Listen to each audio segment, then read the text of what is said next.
Thanks Phoenix Light for sponsoring this week's interview. The best design comes from the actual needs of users. Phoenix takes providing mobile lighting products with excellent performance as the goal and born for harsh environments as its mission. Never forget where you started and your mission can be accomplished.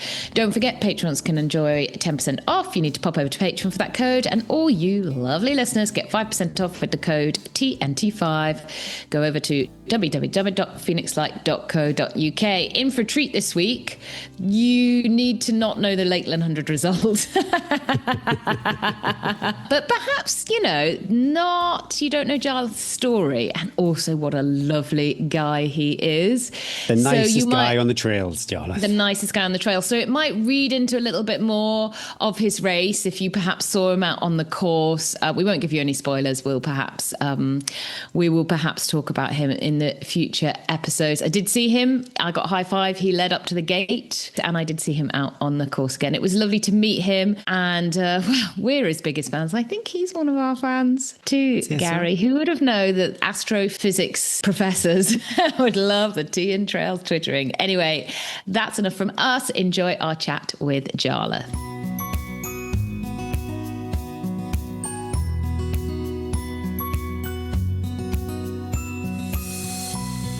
Hi, Jarlath. Did you hear that? Are you laughing? No, I just heard disgusting.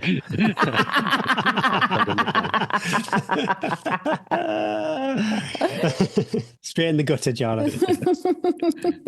How you doing? Yeah, good, thanks. Yeah, not bad at all. Yeah, Lakeland 100 were Tuesday. I'm like a completer. You're obviously at the sharp end, but we hear it from time and time again that everybody down that field has the same kind of emotions during race week. Yeah, 2 years ago, I was shitting it. I was literally bricking it. Like I've never done in any race before. I mean, I get nervous for races, but this was on a whole new level. Wow. So yeah, I'm a wee bit afraid of what's going to feel like a come Friday, but we'll see. It's like a pressure cooker, isn't it? You just can't get out of it. It's just building. And obviously, when you turn them constant, it gets busier and busier and busier. Then the race brief. And you find yourself on that start line. Nice to meet you, Jarlath. I didn't really get to talk. I mean, I gave you some cheers, and I saw you run past Skidder. Yeah, I got a nice high five. And then we never sort of interfaced. So thank you so much for coming on the podcast. Oh, no problem. Yeah, no, thanks for having me. It's been a real pleasure. Jarlath McKenna is a standout figure in British ultra running, known for his rapid rise and impressive performances across a range of endurance events. Originally from Cookstown, County Tyrone, Northern Ireland, he now lives and trains in Newcastle. 2022 was a breakthrough year. He set the course record at the Wall 100k and Lakes in a Day 50-mile race. 2023 saw him win the British Masters Cross Country Championship and the British 100k title at the Anglo-Celtic Plate. He made his 100-mile debut at the Lakeland 100, finishing second after being overtaken in the final mile. Jarlath, that must have been heartbreaking, that moment for you. Yeah, it was a wee bit gut-wrenching, but we're over it now. Oh no, we're going to bring it up later, don't worry. Yeah, we'll talk about, we're going to go deep dive into that moment when Andy went, "You're right, oh, you're right."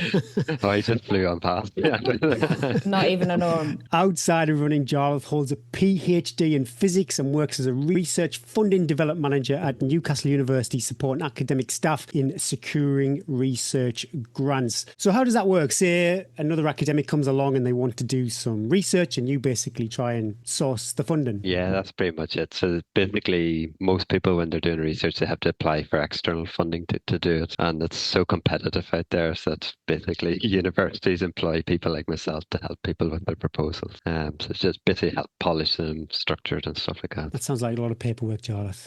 Yeah, there's quite a bit of reading, but it's really good because you see all sorts of stuff. I'm doing stuff from history through to medicine, through to, arts and music, physics, whatever. I think we should do a carbon-plated. Yeah, I was going to say, we've got a link. We've got to move into the university funding project. What shall we study? Middle-aged men, carbon-plated shoe performance. Yeah, I haven't quite come across a proposal enough yet. There's been a few. I've read a few, like Salomon did one, but it's always, it's who chooses to give the funding, isn't it? And then the data can be slightly skewed as to who then funds the project. If you look and see who funded Who funded this carbon plated? Oh gosh, look at that, Toka.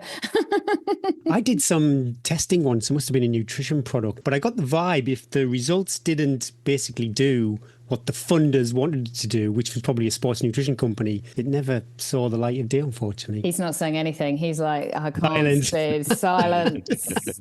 Yeah, I don't know. I think most of the funders I support tend to be more like governments or charity funders, so they tend to not be the commercial organisations. So yeah, a bit more independent from the actual outcomes. What did you do your PhD in, Jarlath? So yeah, so I have a physics background. So I used fancy lasers to kind of break up molecules and atoms and stuff. And that sounds cool. Actually, well, it was cool actually, to be fair. But yeah, it sounds maybe more romantic and more exciting. Sounds incredible. I think Jarlath could be the cleverest person we've ever had on the Not a podcast. chance. I don't remember any of it now.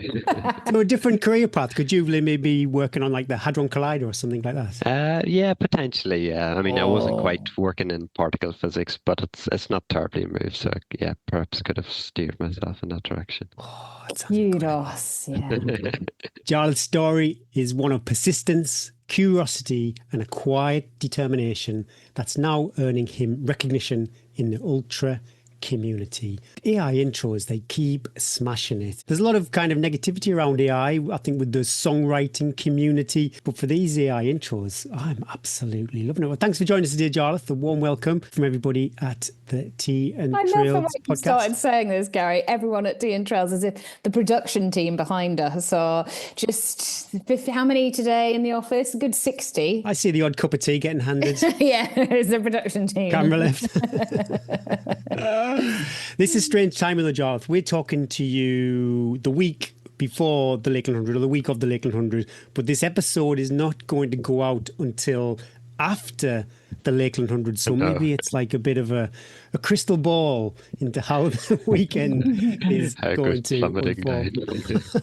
Oh no, I'm sure it's not. We ask all our guests, where are you, what's the view from your window, and have you been for a run today? I'm at home in Newcastle. My view from a window. Well, I'm looking into the garden overlooking my neighbour. What are they up to? They've been out yet? They've opened their curtains? Yeah, I can't. They've definitely got the curtains open, so at least they're. And no, I've not been for a run today. I've actually got a slight niggle on my ankle. I'm hoping it's not serious. I've seen the physio yesterday that's just advised me to lay off it, and being a race week, obviously I don't want to do anything that might jeopardise it. Apart from being on the town moor, I'm not really familiar with running around Newcastle. Eddie and I, we're banging on your door. We need 6 to 8 miles. Eddie, take the edge off us. She wants to go drinking in the big market, so we need to be back in time. I want to go. Where did I used to go? The boat. Is the boat still going in Newcastle with the rotating dance floor? You must be there all the time. Don't pretend you don't know. Never heard of that one. I've never. Oh, is it the one on the Tyne? Is it the? Yeah. Oh, the something Princess or something. I was going to say Casino Royale, but that's a James Bond film, isn't it? I know which one you mean. Yeah, 6 to 8 miles, Jarlath. Where we're going? 6 to 8 miles. I'd probably take you down to the quayside, actually. Yeah, get a wee bit of hill down there. Nice run along the river, and then back up. There's a few kind of urban trails, sort of places around the city, so you can easily kind of stay off the main roads and stuff. So there's kind of things like Jesmond Dean, places you can keep away from the traffic if you want. So yeah, Newcastle's a great place to actually run. There you can kind of easily get out of the city to get your long runs in whichever direction, northeast, southwest, and then around the city there's places like the town mirror, like you mentioned, and stuff. Yeah, it's a good place. It's a little gem. Jesmond Dean, if you're in Newcastle and you time it with the farmers market, what a place to do a park run and then go and fill your face and all this stuff. I usually avoid Jesmond. the farmers market. It's a nightmare to run past it if you're fair enough. But Jesmond Dean, I've done it once and I remember it literally being a massive uphill. Then you run around the kind of higher part of Jesmond Dean, then it's a screaming fast downhill. Yeah, it's good. I've only done the park run a few times, but this is a good one. I think it was quite slippery one of the days I done it, and yeah, the leaves aren't the best. So when did you start running? AI does a great job, but it didn't really talk about when you started running. Has it always been the trails, or did you do that classic 5k, 10k marathon trails, then ultra? Yeah, probably classic path, I would say. I started when I was 29, so it's kind of 13, 14 years ago now. I didn't even know about running clubs at that point in time. I was literally just got out the door myself, and then I did the Bristol half marathon, and some colleagues at work were doing that. And one of them was like, "I'm a member of this club. You should join it." And I thought running clubs are really elite at certain things. I was no way. But after a while, as one of the coaches was at a local park run, he encouraged me to join it. From there, to kind of started working my way up through sort of half marathon, and then I was on the road marathons for a long, long time till basically COVID, and then I was like, I need to do something different. So, What's your marathon PB? What are we looking at? 2:24. 2:20. Oh, what is that average minute mile pace? I think it's sub 5:30, like 5:25 or So something my like that. stride pace is how you. I couldn't do that now. Honestly, it's weird. I haven't actually slowed down that much in 5:10K. In fact, I've PB'd in recent years, but I'm sure I couldn't do that in the marathon at the minute. I fly the flag for the marathon once a year on this podcast. I love the roads. I love the buzz you get from a road marathon, and how you just can't hide. Literally, you've got to lock in and keep going for me, like around 3 hours. Yeah, do you ever think you'll make a return to the roads? I'm not against it. Yeah, I definitely keep it open. I think at the moment I've just got some of the long stuff and other goals, and it's hard to fit everything in, especially around the longer stuff. You need to build up, you need the recovery. So I just haven't quite found the place for the marathon yet. Especially, I think a road marathon, you have to focus a bit more on speed work and stuff. Which Gary just puts one in. Just don't worry about it. Just like 3 weeks sub Lakeland. Just slip Train in for the trails. it is good to mix it up. I'm definitely not against mixing it up. So I'm not slamming you, Gary. But yeah, I haven't found. I think if I was to go back to it, I'd want to kind of give it my all, and This is the thing. Quite found the right place for it. Yeah, this is it. Thank you so much for supporting our Teen Trails Ultra race. Last time I saw the longest legged man I've ever seen with the shortest shorts run past. Yay, look, he's got his t-shirt. I don't have a t-shirt. My goodness. I don't have a t-shirt. They did offer, but they said they've only got small lady sizes left to send us. And Gary was like, that's fine. That'll do me. I love that. One of our big takeaways was it was a first time ultra for lots of people, but it was awesome to see you at the front, like stepping up, running those trails, smoking fast. How did you know about the podcast? Did you just sign up for 50K and then go, oh God, this is a weird vibe of a race? Who are these people that everybody is? No, I've been a listener for you certainly since this edition of the podcast started. Actually, I probably found you a few months into your previous edition. So I love that. Yeah. How did the race fast? You went fast. How did you feel? How did it go?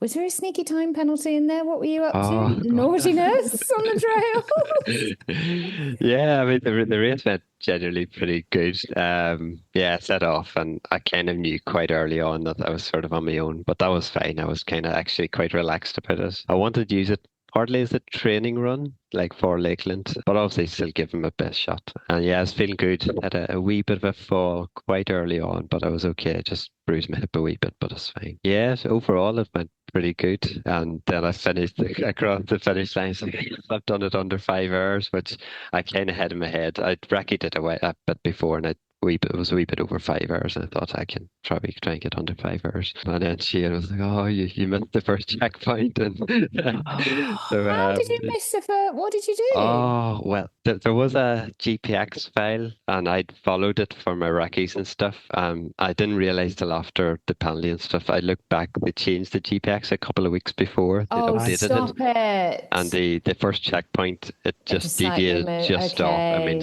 it's literally a minute's deviation or less.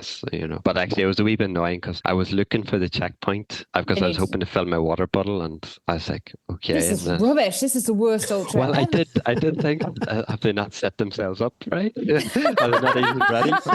Because I've actually had that before races. Yeah, you're so fast. I have this all the time too. So fast, and then but then you didn't fill up at Skidder, did you? Or did you? I did fill up at Skidder. Okay, In fact, I filled up at a little stream even before Skidder because I only carried the one flask, thinking there wasn't that long between checkpoints. But yeah, it was fine. It was the time's academic, but it was just. But it is a good lesson as well, because I was just about to download. So I'm doing Race Across Scotland in 3 weeks, and I want to start working on the GPX to put in so that I just work from where I'm going to have a hug.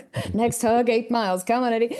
And then I was like, no, I'm not going to start. You've got to wait till that finalized GPX file is there. Yeah, And it's good for us to know if we do the race again to make sure that we say to people, just download the one That's a good yeah. shout. It was Check a the silly GPS. error. Like I actually usually am very good at usually downloading the latest and cross-checking it with whatever. well, But the route this one, I hadn't just changed, so it's totally an easy. The route was the route, and you just wouldn't have thought that it would have. You'd have just missed out that it's checkpoint. fine. It must have been signposted too. There were lots of like flags out on the course, but I just You're just obviously I so didn't see tall. Your it. head was probably in the clouds, and Did you miss the biblical weather up on Skidder? Yeah, it was pretty rough up there, to be fair. I've been up Skidda quite a few times in the past, so it's not the first time I've been up there, and it's hard to even stand up there. did you put a layer on? Were you like, no, I'm No, racing? No, yeah, I I thought. was kind of, well, it was quite warm the whole day, Mm. and so it was probably only the very top part of Skidda that because of the wind it did get chilly, and if you were to stop, it would be, yeah, definitely would Chilly need a very layer. quickly. But Yeah. I thought I'm not going to be there that long. I'll probably get colder actually stopping and trying to get Mm, my jacket mm, out and stuff. And I mm. thought I'll just play through and get back down off the top. So What did you have in your feet, Jarlath? Oh yeah, we were just as we were doing because we talked about Gary's. We're like, well, I think you were wearing some sort of fell no, actually my shoes aren't very good for the fells. So I use the Adidas, the old Speed Ultras. So don't get excited, Gary. It's not the Agrific Speed Ultras, which is Okay. the carbon ones. Yeah. Before that, they had this like boost foam, Yeah. and I love that boost foam. I don't know if you remember, but they have like they used to have an old road shoe Adios boost. I know the Were ones. So really you've brilliant still got shoes. some of those old trail ones Well, going. I stash buyed them. So as soon as they started to do away with the boost in the road Mm, shoes, I mm, thought it's only a matter of time before they take them out of the trail ones. mm. And Yeah, so yeah, yeah. I've still got two new pair up in Have you? my room. I haven't even I opened did in a look box. for those not long ago because I think they stopped. It must have been a couple of years ago now, Yeah, but they were a great trail shoe. yeah, no, they're great. The only thing with them is they're quite small lugs in them, so Yeah, for muddy kind of yeah, slippery ground, they're not yeah. great. But apart from that, they're So awesome. comfy, Yeah, so so comfy, comfy. very, very nicely That's cushioned. two good tips. Check your GPX file, and if you find some shoes that you love, Just stash fill the them. cupboard, Stash them. bottom of the cupboard, and just like take them out of the shoebox and put them in something else. And just, but the good thing is, if you just wear the same trainer, it's not going to be noticed in the household because it just looks like. What? Yeah, they are the same color.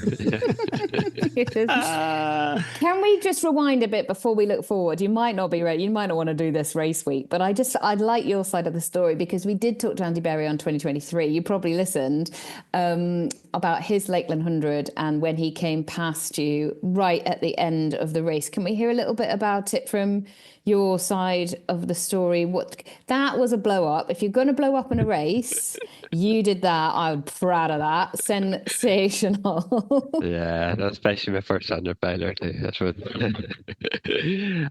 I learned so much that day. Like not just that last part of the day, the whole race. But yeah, we were talking about stomach issues and I had problems the whole day. Like I wasn't keeping food down. I totally chucked my guts up at Dalmean. It was horrendous. And then I was living off Coke. I was not actually, it's even, it's not actually real Coke. It's kind of one of those Checkpoint other Cola. brands. Yeah. So it's not as much sugar in it. I had a problem second last checkpoint where the lid didn't go in my bottle properly and it all spilled out on me. And I thought my Coke bottle had malfunctioned. I didn't know I didn't know it was just the lid. And then I got to last check, so I hadn't drank anything like any Coke for 78 miles. And I got to last checkpoint. If I'm honest, I thought, I didn't know who. I thought somebody was not far behind me because there was a 90-degree turn earlier. I'd never looked back. I don't know why I didn't do, but I did on this time. I looked back and I seen this runner and I thought, oh my God, they're only 2 minutes or so behind me. So I got the last checkpoint and I thought, well, my bottle's broken. I can either change my water bottle out and put Coke in it because my other one I had water in, or I'll just try and plow on. And I thought I'm only 3 mile, like what can go wrong? Easy 3 miles. Easy Um, 3 miles. but yeah, as soon as I started going up those Jacob Ladder steps, I got so dizzy, my really lightheaded, and I mean, in hindsight, I should have stopped and even gone back down the steps and Yeah. gone food or drink at the station. But I ploughed on and I sort of staggered on, I think, for a couple of miles, and then, well, I don't really quite know what happened at the very end, but it was kind of just the start of the downhill. My legs or something. I think my legs just gave away. I don't think I fainted, but I'm not actually sure. I can't even remember. Wow. Yeah, it took me a while to come around, and I tried standing up, and the legs had just gone. And then I got some sweets in me, which actually a couple of passerbys had sort of stopped me with me. So there, I was fine. I wasn't in any physical danger. I was just the leg. I just couldn't get up. There was no danger. I just couldn't stand and didn't know where I was. Yeah, these hikers, they probably thought, "Oh my God, what's happened to this guy?" Then Andy came by. I seen Andy shoot past us. Oh God! I mean, I wasn't panicking, but I was kind of like, "Oh, this is so disappointing." I'm literally sitting there, and I can't do anything. But I got some sweets in me, and literally within, well, it felt like seconds of the sweets going in. It came around so quick, and I ploughed down to the finish all right, like after that. But it was just one of the things. And have you, because that's roughly 2 years ago now, like Eddie and I, we seem to talk every week. Even the past two guests have been on the podcast have struggled with nausea. How has it panned out then over the races and the FKTs and stuff that you've done since 2023 to now? Have you kind of found a solution? I've had nausea on the wall you mentioned. So it's 69 miles, but not particularly long, so it's quite fast. The West Highland Way, I had sickness there, but not as bad as Lakeland, and then Lakeland was really bad. I think I was trying to take in too much carbs, and when I say too much carbs, I probably had targets of about 90 carbs an hour. Lakeland, I was winging it a wee bit because I was just sort of trying to take on checkpoint food, so I'm not actually sure how much carbs I was aiming for there even. But the FKT, I'd done the Hadrian's Wall path, and it's about 86 mile, so it's a fair old distance and time, and I had no issues there. Well, worked out afterwards, I was doing about 60 grams of carbs an hour there. My plan is to sort of dial it back and see how that works. What's your choice on carbs? What are you feeling with? Well, for the Hadrian's Wall path, I thought you said ham then. You went, and I thought you were going ham. I was going to go, oh, God, ham. Okay. I've tried different things. It depends on the race. Like I've done sort of, like the Anglo-Celtic plate where it's a 3 mile circuit, and you can basically pick up whatever you want. So there I work off energy drink fuel and some gels. For something like Lakeland, it's a bit difficult because you're kind of, well, the first time I tried it, I was trying to rely on the checkpoints quite a lot, not to have to carry the stuff. This time I'm going to try carrying gels. Start with Coke and then just fill up with Coke at the checkpoints. Bit of a mix of Coke and gels, but we'll see. So hard to get right. And then, like you said, in your sort of different race experiences, it can be different. And the nausea can be nausea, and nausea can feel as bad as being sick, but they're different. The way you manage them are different as well. So I think I learned that. I said that to the girls I was running with. I just think you have to manage it better, because like Debs was saying at Western State, she didn't manage it very well and she just succumbed to it, like you did really on the 2023 Lakeland 100, didn't you? When you succumb to it and you actually don't solve it, that's when we become ridiculous, because we put so much training in, and then we're just like, yeah, I'll just do like 20 miles on no Coke, nothing, and I'll leave the checkpoint with no Coke and it'll all be all fine. But it's just the brain just goes to mush, doesn't it? Right, if I see you out there, Jarlath, I'm going to be like, drink your Coke. Lakeland was the first time I'd ever taken Coke on a run, and it actually, I find Coke does have some miraculous properties. It's enough to limp on, isn't it, Coke? It's just got enough carbs in there. If you can get real Coke, so if it was like a supported run, the real Coke has actually got some really good carbs in there, and like a 500 ml of real Coke's got about 50 grams of carbs or something. Yeah. So, and it's got caffeine in there, and it's actually ideal. I think something with Lakeland where you can't control the Coke that you're drinking, it's definitely got less carbs in it. So. Did you know that Fanta had a lot less carbs? Because I often go for a Fanta for a bit of a mix-up, but it's like half. It's like 30 grams of carbs. Yeah. Well, I had no idea. Like Pepsi's got half yeah, Pepsi's stuff with Coke, half, isn't it? And I think the Lakeland one is probably got even less. So will you start with Coke, Jarlath? Will you go, right, I'm just going to go, yeah, that's interesting. Yeah, okay. We'll start with real Coke and then fill up with the they're going to be out. People might be listening to this suddenly every checkpoint out of Coke because they're like, that's what Jarlath. Jumping a little bit, so we're not just talking about Lakeland 100, I'd just like to know a little bit about the FKTs. I've been looking for an FKT for myself, thinking, but I'm in a mixed camp of like supported, unsupported, self-supported. What's the difference? Have you got a mixture? Are yours like all a mixture of self-supported? No, they're all unsupported, all your Yeah, they're all FKTs. unsupported. So So what does that involve? unsupported's where you've got no support at all. So you basically carry all of your nutrition and stuff with you, and you can fill up water at streams or water taps if they're like public taps. So you're not allowed anybody to kind of help you, or you're not allowed to leave stuff out on the course for you. And then self-supported, you can kind of stash stuff along the route if you want, or you can go into shops and things like that. So you can basically kind of get whatever support is out there. Okay, what anyone else can get, basically, you can Yeah, share exactly. that. Supported is where people can either run with you or meet you at places and give you stuff and things like that. Have you got your eyes on it? So at the moment, we've got that you've got the Isaac's Tea Trail, the Angel's Way, and Hadrian's Walls Path as FKTs. Have you got? Yeah, those first two are kind of just wee training runs. I just wanted to mix up my. I basically had like a long 30 or 40 miler to do. I think it's great, and you can keep the pressure on a bit because you're like, I'm going to put this public. Yeah, Have you got your eyes on anything else? And nothing set. Like a little bit of me would love to try something of the longer runs. Maybe I'm dreaming, but some like the Pennine Way or even Cape Wrath or something like that. Quite like the idea of doing something big like that. I just haven't got the confidence and the belief in myself just yet. What about the West Highland Way? Yeah, possibly. I've done the race there, so it's a little bit less appealing. If I'm honest, I haven't really done the FKTs, chasing FKTs as such. I've partly done it because I wanted to do the route, and then obviously the FKTs are kind of nice goal to aim for. So with the West Island Way race, haven't done the race, it's less appealing to go up and just run it as a solo FKT type of thing. But it's a beautiful route. I wouldn't be against it. I definitely, yeah, it's nice. There's a good distance actually for an FKT. That's the thing that puts me off a wee bit. Those longer ones, it is actually a wee bit scary going out overnight for multiple days. And the planning of. That's why races like Dragon's Back Race and Cape Wrath Ultra, they just set it up nicely so you run to a campsite. But even though you said you didn't start out to do like them as an FKT, the Hadrian's Wall Path, that for me, that's a heavy flex because you did it unsupported. But if you go over on FKT.com, there's some well-known faces over there who've done it supported and self-supported too. So wow, that is a pretty impressive time you've done over there. That was definitely a good one.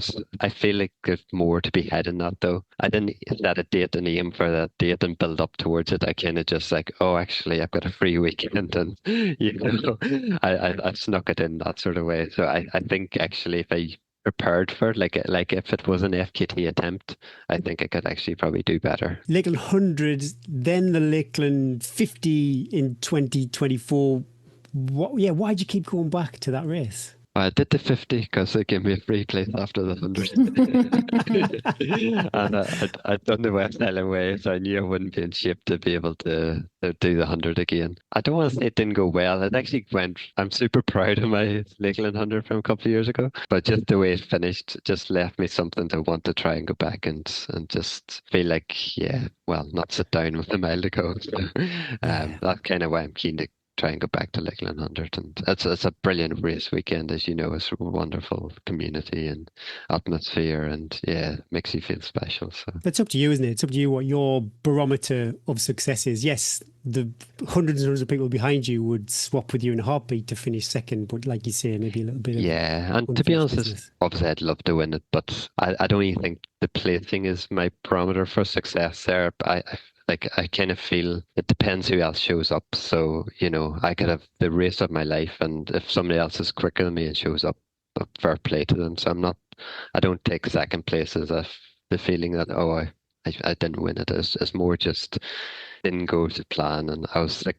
I had blisters, I had other issues that day, and obviously the problem at the end. I just feel like I just want to go back and try and have the race that I want. So I've checked all the V50s on my competitiveness. I've checked all the other V50s, but who's at the sharp end, I don't really know. I heard Damien Hall say on a podcast a few months ago that he was down for it. So I haven't heard anything since, but I don't really know, to be honest.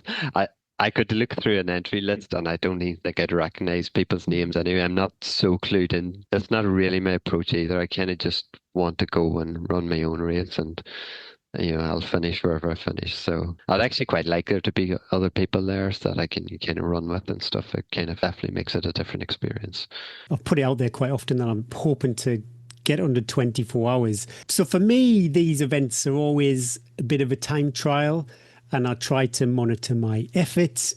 But for you, when you're on the sharp end, if you're, I don't know, Seathwaite, 7 miles in and you're blowing, but you've got somebody ahead of you, you've got to kind of not let that elastic stretch too much. Yeah, I think that's just a judgment call. Yeah. So basically, I try to work off my effort. So I go out at what feels right for me. If there's someone was ahead, if they're going really ahead, fair play to them, let them go. And it'll be what it'll be. They'll either come back, or if they're really strong, they'll fair play to them there. They deserve it. There have been times where it's kind of like, well, I'm running in a group and it's like I either go off ahead of the group myself, Yeah. but then I'm running solo, or I can stay in the group feeling comfortable and then kind of, push on a bit more later. So ideally, and kind of find someone or a few people to run with, it just passes those early miles, and then just, yeah, the later parts as it naturally sort of that group comes apart, then just kind of do your own effort. But it does depend. Like I've run some of these long runs almost solo, and others I've been with someone for quite a bit of it, and then. So what does training look like? We talk about. I was waiting for how long this question was going to come round.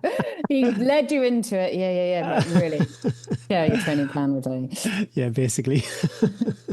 General, so training for something big like this, I usually would do. My normal training week doesn't really change, so I've got usually have an interval and a hill session in there, and then just some easy days. And then the weekends, I tend to do the longer stuff. That's usually a mix of either one really long solo run and then a easier one the next day, or two back-to-back long runs. The second one maybe about 2/3 the length of the first one. So for example, I might get up to 35, 40 miles as a long run, and then maybe I'll have a back-to-back day with maybe 32 and 25 or 30 and 20 or something like that sort of thing. But I just kind of build up to that, and then I'm sort of maybe around that peak for maybe 4 weeks, or Okay. 4 or 5 weeks of kind of mixing these long or double days, and then sort of taper back down with about 4 weeks to go. And would you aim for the lakes? I always like my long runs to be, if I'm fortunate enough to get over to the lakes, or at least the terrain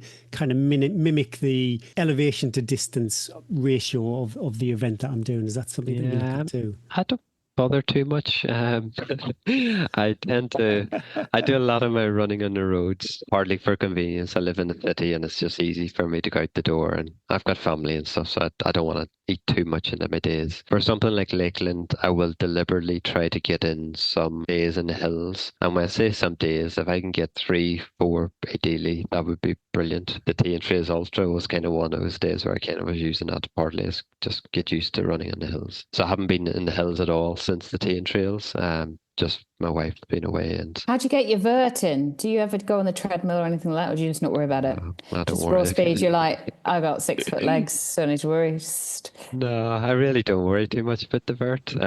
That's what I say. I feel like I need a few days. So if I haven't done any hill stuff over the winter, which I don't tend to, just because I don't tend to get out to hills. When it comes to spring, that first day in the hills is really hard. Yeah. And the second day is still tough, but a bit better. So that's why if I can get a few days in the hills, I feel the legs climatize. But I don't really train off vert. You're a marathon runner. I can see this through and through. Probably. Like, you're like, Gary's managed to wean himself, but he still tries to hit both the vert and the mileage. Do you do any strength and conditioning, Jarlath? I do a little bit, and when I say that, you're like one of my clients when they're opening call to you and they go, I do a little bit. There is a dumbbell somewhere. Well, exactly. So I've got a set of kettlebells. I've got this wee 15, 20-minute kind of routine. Is it Ultimate Abs? What's yours called? Brutal Abs, Gary. Brutal Abs. Oh, no. I think it was a YouTube video guy that I was following. I've ditched the video, but I still follow his routine. But yeah, basically I've got this wee, 3 or 4 exercises on these with kettlebells I use. I mean, they're not heavy. So when I say strength conditioning, I don't do any of the heavy proper strength and conditioning. But actually for me, up until maybe a year, certainly 18 months ago, I didn't do any of that. Are you injury prone? Are you pretty... Until 2 years ago, I'd have said not an injury on my side. But the last couple of years been, definitely plagued a bit by injuries. Maybe that's why I have been doing a bit more strength and conditioning, a wee bit more kind of strength exercises and things too. So it's such a hard balance, isn't it? When you want to run, your free time is you're running. Exactly. You only, you got that like 90 minutes out the door, and you're like, do I want to spend just an hour? It's just like. Yeah, I still feel I'm a hobby runner. Well, it doesn't pay the bills. It doesn't pay the mortgage, doesn't it? As good as you can be, as fast as you can be. I don't want to get obsessive and to put my family up and stuff. So I do what I can, and I mean, I'm definitely committed. Don't get me wrong. I train hard, and I definitely squeeze what I can in there, but it's something has to give sometimes. So we get a lot of our listeners maybe want that like influencer hustle, be supported by a brand. Like, yeah, you've got FKTs, you win races that are very popular races within our community. I don't know, after the Lakeland 50 was a brand on the phone in your inbox, or I'm just curious what the reality is from someone at literally at the sharp end, representing the country too. No brands have ever been on the phone. I've no social media presence, so I don't think actually I've got much to offer a brand. And I mean that in a sense that I could wear their gear at a race, and I think I'd actually be a good ambassador for them, and I'd even do things like would you do photo shoots or whatever for them in your vest? What's that? Pose. I'm not sure I'm the most photogenic.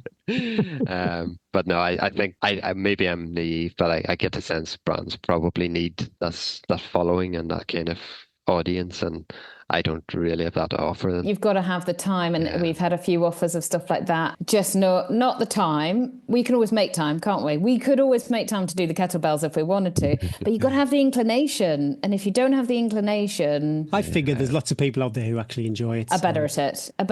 So let them do it. Yeah. I don't like posting about myself, if I'm totally honest, and I would feel very awkward doing it, I think. And if I'm honest, I also like the freedom of not being tied to a brand. Don't get me wrong, there's brands I would love to use their gear, but I quite like the fact I can pick whatever shoes I want. I can pick whatever shorts, backpack, things like that. And how many shorts and backpack? Like Gary needs a new backpack every week, but I'm like, I love my backpack. I don't want to change. Can we talk about kit? That's leads lovely onto kit. I suppose one of the standout bits of kit that people get really stressed out about before a big race is footwear. Hydration vest, are people really bothered about that? Waterproof jackets, there's a lot of chat around there. But for 100 miler, what's going to be on your feet? My feet will be my trustworthy Adidas Speed Ultra. I see, okay. So I've used those for all my kind of long stuff, and I think they've got a good balance of grip and comfort, and they're low profile and stuff like that. So definitely I'm sticking with them. I really like them. That said, I did get blisters last Lakeland 100, so I'm hoping I'll be okay this time. 2 days out, I was just talking to Eddie before you recorded. I've got skidder cam, live camera skidder, so I can check an observation, not a forecast. I've got the Met Office open on my browser, so I know what they're predicting. I'll chop labels out of my t-shirts, shorts, hydration vests. I've weighed all of my shoes, so I know the hierarchy of what's the lightest to the heaviest. What's your vibe? 2 days out. I'm not quite that upset. On the weather, I'll keep an eye on it, but things can change, so I'll probably look at it properly maybe come Thursday.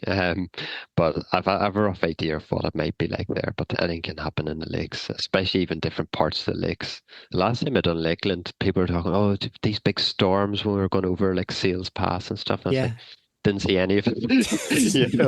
So it's going to be different for different people at different times of day and course. So I don't obsess too much about that. Things like weight, I am actually very weight conscious, so I have measured stuff on scales and stuff like that, so I'm not quite cutting labels off, but I do count the grams, so that's one thing, and I think actually that's logical and sensible too, because the more weight you carry, I've seen people carry these huge backpacks and stuff in there, and I'm carrying food, that they're never going to eat a quarter of it. I would honestly encourage anybody to just stop and think, do you really, like, obviously take the mandatory kit and take the essentials and things to stay safe, but yeah, just stop and think, will you actually use that? I am conscious about weight and stuff like that, so I'll try to keep things light, and I've bought enough kind of lightish gear, not super high end stuff, but enough lightish gear. Like, I've invested in good waterproof trousers and jacket and stuff that's pretty lightweight and things, which... What's your lightweight waterproof game? But my trousers and jacket, they're Halo. So Halo trousers, they're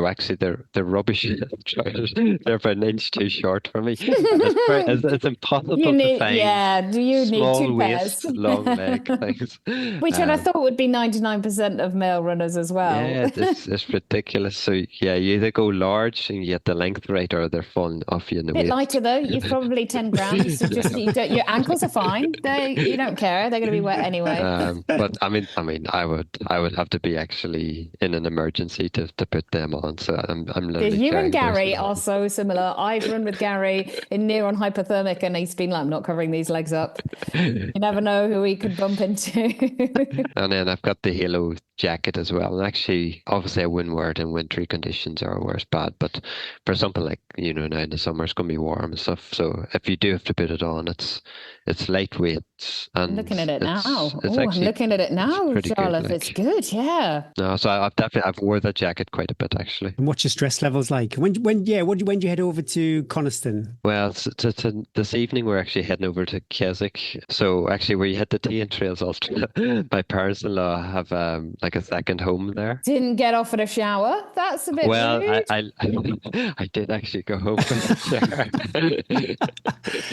Jarlath, I don't believe it. I wasn't going to open it. You'd have come back for a little cuppa, a little snooze, and another shower. So I'm going over there this evening. Well, I'm actually working there on Thursday and stuff, so I'm still kind of working remotely. Yeah, Friday afternoon we'll head down to Coniston. Yeah, get registered and obviously get into race mode. Yeah, but last time I was really, really nervous before Lakeland, so I'll seek you out. I shall banish all those nerves within a couple of sentences. You'll be great. You'll be fine. What's it like in Dalemain? Obviously, I've never done the 50s, so I've only had the race brief and then the kind of hub in Coniston. I've never been over to Dalemain. Is it a bit calmer over there? I certainly was a lot calmer last year, partly because I knew it's a lot easier than 100.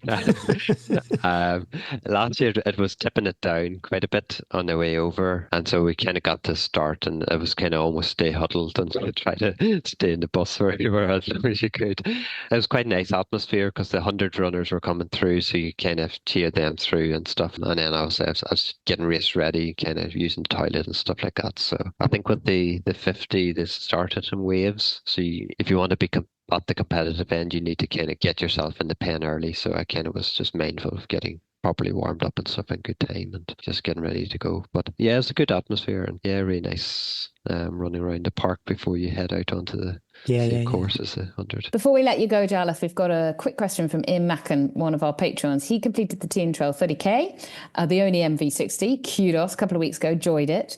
He's done a number of flat ultras, but this was his first hilly technical one. Kudos.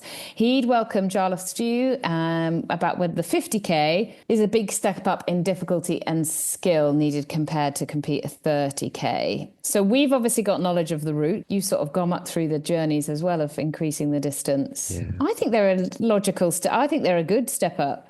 100%. Yeah, I think if you can master the 30k and skid it, which is obviously the biggest challenge I think on that route, adding that bit extra to start up to Blencathra. Actually, the climb up to Blencathra is quite a nice climb. It's quite a nice steady one. And then you've got that really lovely long run down into Mungravesdale. That's my most enjoyable part of that course. Yeah, you've just got that nice wee bit round the back up into Skidder House. So I'd say the 50 is a lovely step up from the 30. Yeah, for sure. The mileage is not adding on. Yes, you've got the Blencathra climb, but purposely we put that climb in that it is a climb, but it's an easier climb. It's pretty rhythmic once you get into it. And then the descent is not super technical. So you sort of, if you want to look at stepping up, you're going to add, if you're running in the lakes, you're going to add more vert, wherever you go. But we kind of looked at a way of adding the vert without and adding the miles. Yeah, if you're looking to progressive, they're not two completely different races. More of the same, really, isn't it? Yeah, I think it's sometimes more you of the can same. do like the 50-mile option of a race, and then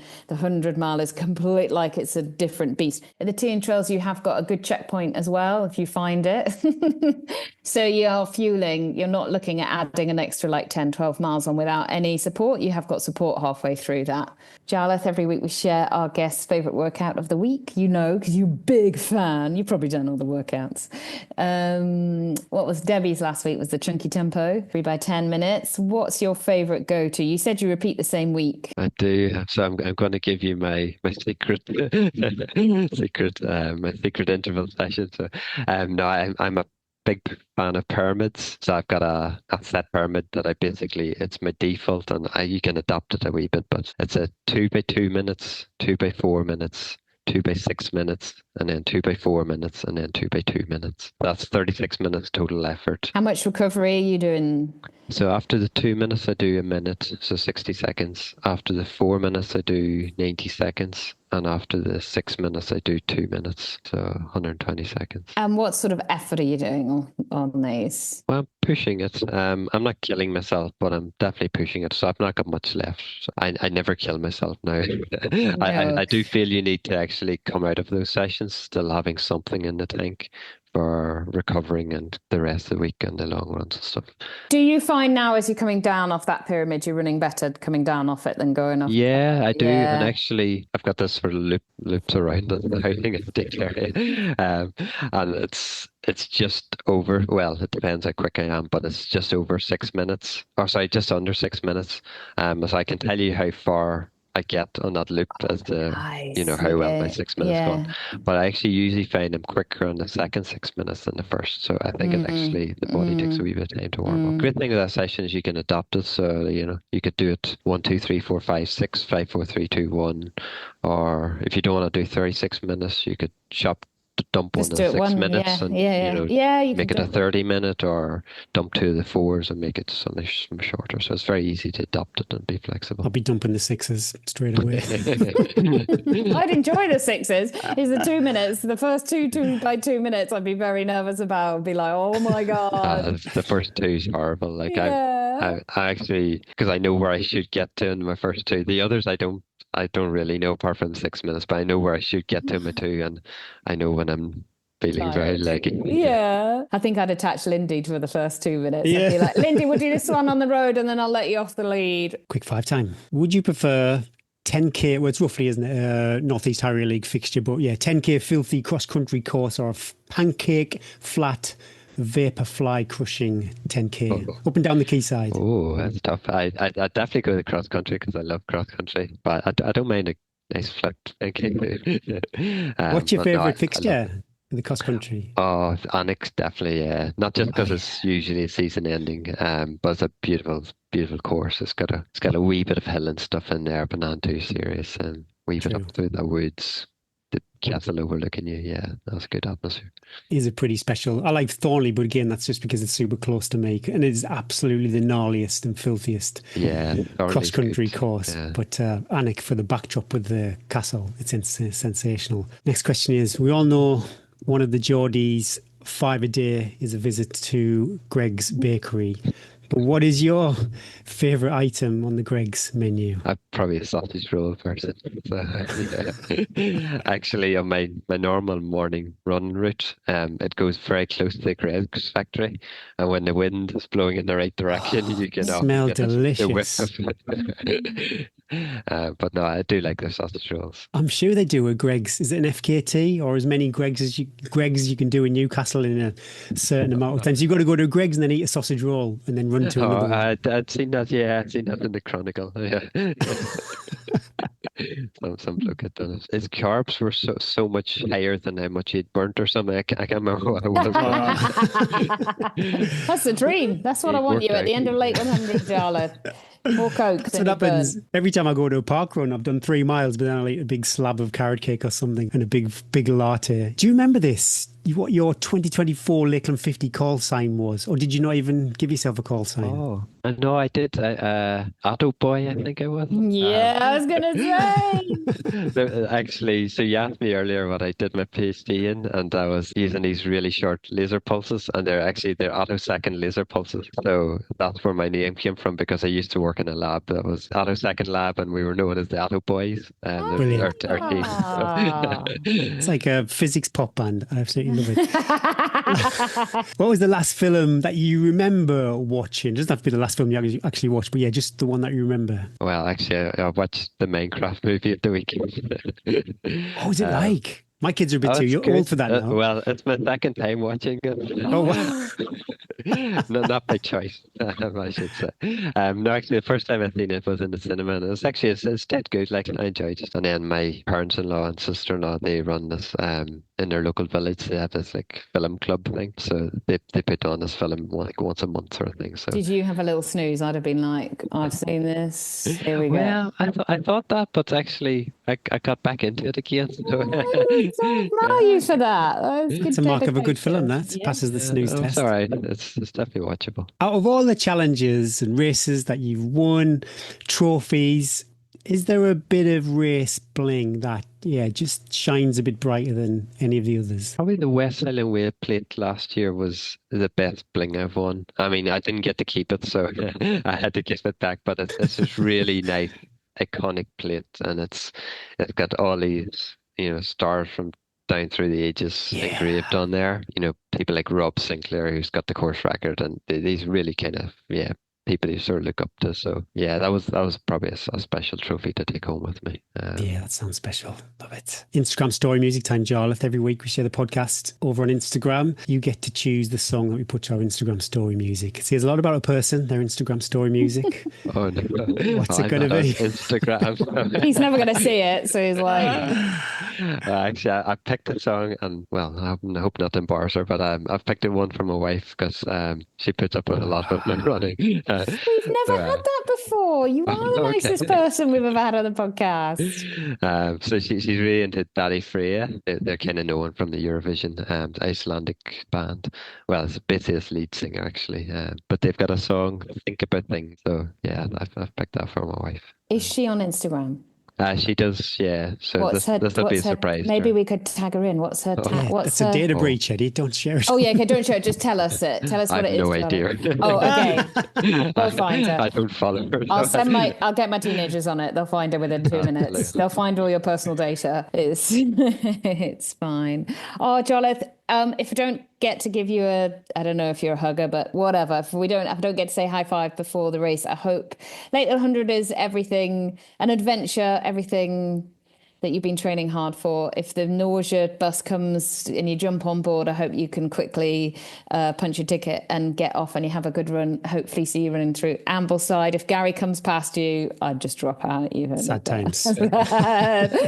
Times, but thank you. It's lovely to put learn a little bit about you, face the name after coming over to Team Trails Ultra as well. So hopefully your first time on the podcast, but hopefully we haven't put you off, not your last, and have a scorching fast run this weekend. Look forward to cheering for you out on the trails, both of you out on the trails. Thank you. Yeah, it's been a pleasure being on. Kudos, for going back. Very brave, Jarlath. You had a public running out of energy in 2023. Meltdown. So to go back, yeah, I think that takes some balls. Yeah, good luck. Best of luck for Friday, Saturday. Yeah, no, thanks. Yeah, just hoping to have the run I want. So You got it. You got it. Cheers, Jarlath. Bye-bye. Bye-bye.